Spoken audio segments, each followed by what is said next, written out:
$10,000 a day fine. Basically, there's, it's a violation at that point.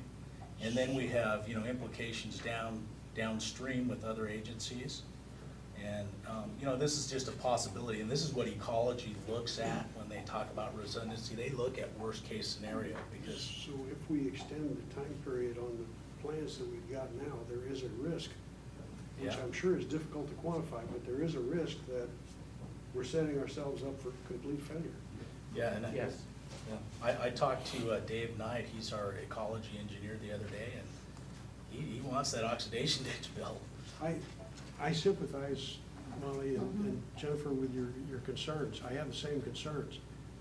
The other concern I've got is I've seen Army posts and Air Force bases that did this sort of delay and then got caught by the next requirement coming down, and it cost them millions of dollars that they didn't have. And they got it by cannibalizing other funds, usually from building maintenance, roads and streets, and all the important stuff. They got to the point at Fort Campbell when I was there that they couldn't move loads to the airfield, and that was their mission, to go anywhere in the world within 24 hours. And they didn't have the roads and streets to do it because of that.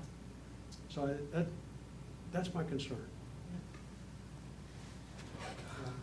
One of the things that I've watched over the years, we've been told this for many years in various forms. And we have done all of the things that you see, all these adjustments by public pressure on the councils. What can we do with a 3% increase versus a 7 or an 8? We've pulled back on staffing because at various intervals along the way, they've told us, well, you're not exercising your valves. I mean, that's just one example. We're not exercising the valves that we have out there. If we end up with a major problem, where do you find the valve in the street? How do you exercise it? Will it even open when you get there? And over the years, we've continually done this, backed away from the tough decision, and I'm on a fixed income. I've heard people in this public say, well, you guys apparently don't think much about people on fixed incomes. There's several at this table here that are on fixed incomes that are still looking at this as what do we do and how do we do it and make it the best, most palatable for everybody in our community. But we've done this over and over and over in the past, and I can sit here and honestly say that I'm not happy about this, but Dave just said it, and everybody here has said it. If we don't do these things now, in the next 10 years, somebody else is going to sit at this exact same table and say, why didn't they do that in the past? Increase those numbers, or why did they give in? Why did they stop that project? And if we don't do it, we've been doing it for the last 20 years that I'm aware of. Occasionally we bite the bullet, get the oxidizer built, or the oxidation ditch, I should say. But inevitably we try to listen to the public's needs and their concerns. And at the time, even at that, when we were looking at the rate increases, we thought, wow, financially, the financial picture in the community and in the United States as a whole, we better stick with a 3 or 4% increase. Well, look at where we're at today, and a 3 or 4 would be pretty decent increase right now. But at the time, when we looked at those 3 and 4, you don't talk about a 5 or 6, because that was a tough decision to make, was a 5 or 6% increase. And I don't think anybody in this room would say that they wouldn't buy into a 5 or 6% increase in water, sewer, and stormwater rates. But we've been doing this for the last 20 years, and it's not like this is something new. We've been told this over and over for the last 20 years, that these things have got to be done, and you just have to bite the bullet and get them going.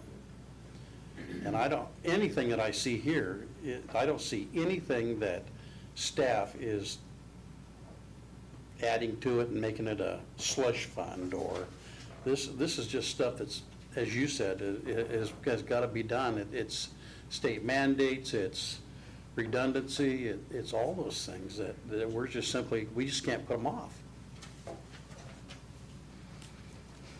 comment? Jennifer?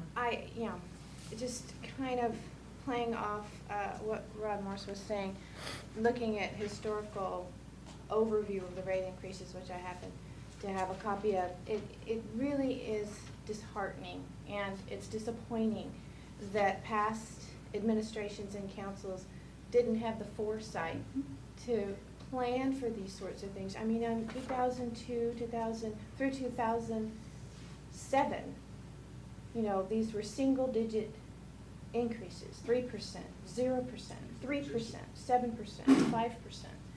You know, these were times when the economy was wonderful.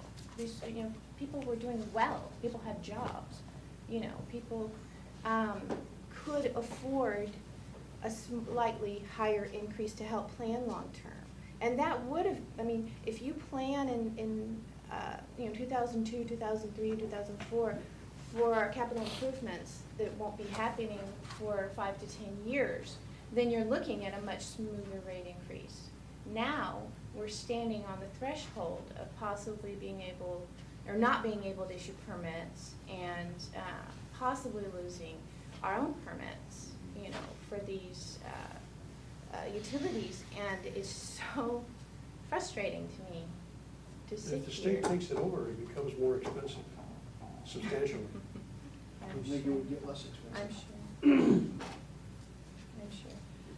Yeah, I hope, from an administrative standpoint, hopefully, council certainly doesn't believe that the increases that you're being asked to approve come easily to you from the staff, because they don't.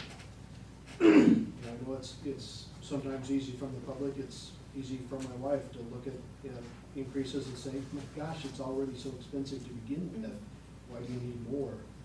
And I can tell you that internally, the staff certainly understands the constraints and understands the angst that is out there as well, and I see that in the meetings that we're in. You know, there's a big combination of things that have gotten to the point where it is today. You know, some of it is staff driven, some of it is having staff in place that, one, are able to catch these things, understand what they mean, and put them before you for decisions. Part of it is having staff that aren't afraid to put them in front of you for decisions. There have been a lot of years of things where, you know, we had personnel increases that were 5, 6, 7%, yet you still saw 0 in the rates, even though you had everything else going up that has contributed to getting us to that point. You know, there's a lot of things about comparisons of other cities, but, you know, gosh, I'd love to be Camas this year, and even with their increases, they've also got a $12 million sewer upgrade that they got a grant for.